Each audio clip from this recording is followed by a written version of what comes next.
this is for Jenny Manzelli. The week Jenny left Fuengirola, the entire town was whisked up by the wind. She had a going-away party in her apartment along the Paseo Maritimo. Jorge, Juan, and I holed up in her third-story flat, playing cards and drinking beer as we tried not to address the inherent tragedy in her going away.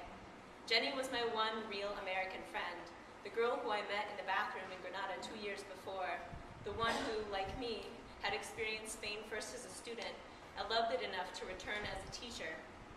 Except Jenny had also fallen in love, truly in love, with her language partner Juan, and so she had so many more reasons than me to stay in Spain.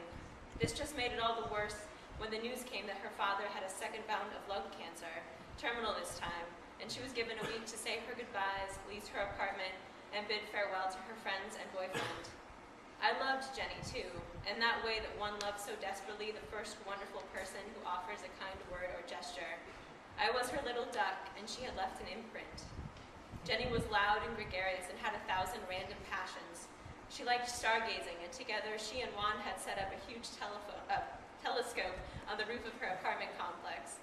One night she invited me over, and the three of us stood there beneath the stars, Juan and I quiet observers as Jenny made the sky, so disparately white and black, into a multicolored, living, breathing thing, filled to the brim with archers and their bows, gods and their belts. She had bought a mountain bike and often spent the weekends traversing backcountry Malaga with Juan at her side. She, like me, was obsessed with Spanish and making it her oxygen. Her apartment was littered with little white sticky notes, labels for every noun, frigorifico on the fridge, cortinas on the curtains, lavadora by the washing machine.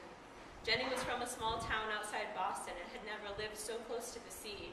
More familiar was she with cranberry bogs and wooded forests. That was why she had opted for this 3-bedroom flat directly opposite the beachfront. The views were spectacular, especially on hot autumn days when the surf was good and the fishing boats were out in full force.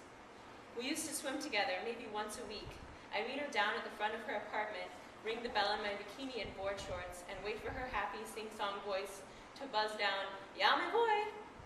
We'd go down to the gritty sand by the harbor and wander out into the shallows, the water clear and cool.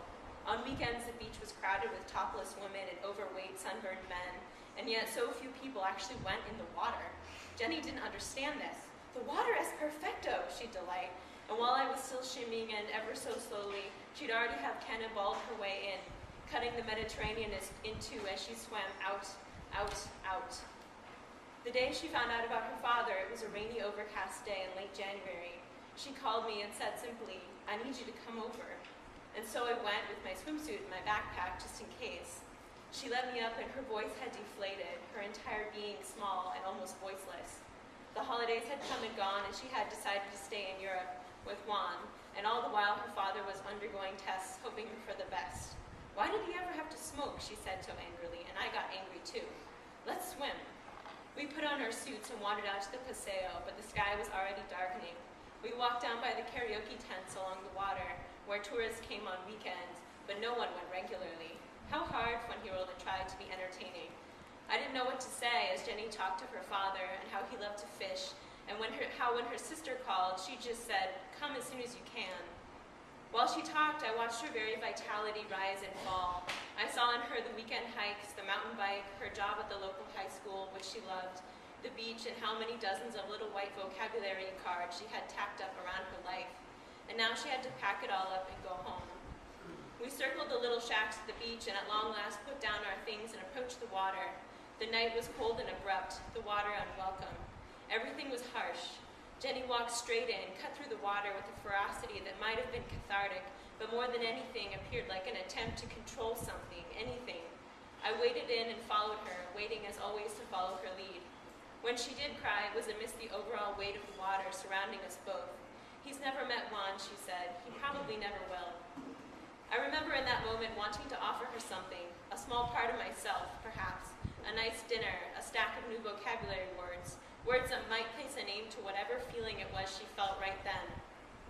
Instead, I just continued treading water, my teeth chattering as the night wore on and the universe burned on without us. We both had 6 months still left on our teaching contracts. I worried about her and her father, and also about what I'd do without my one true friend for 6 long months. A few days later, we were all over at her house for her farewell party. By then, there was some pretense of normalcy. In one short week, Jenny had informed her school, given up her apartment, and begun shipping her clothes and books back to Boston. Juan and his sister Felicia came down from Granada that last night. Jorge, the language partner I wanted to be my Juan, had come along as well, and the five of us stayed up late, rowdy and ruddy-cheeked with the flush of liquor and forced laughter. That night, the winds were so fierce that her windows and sliding door whistled. Jenny found a stick of duct tape, and together we taped the sides of all the windows and doors shut, muting the screams of wind and sand. It seemed Fuengirola was trying to purge itself of us. We were taping back more than the weather. I spent most of that night trying to get Jorge to kiss me, although when he did, he bit me hard, and like a fool, I thought that was a good thing. By the time morning came, we were all hungover and weather-worn, making the goodbyes worse.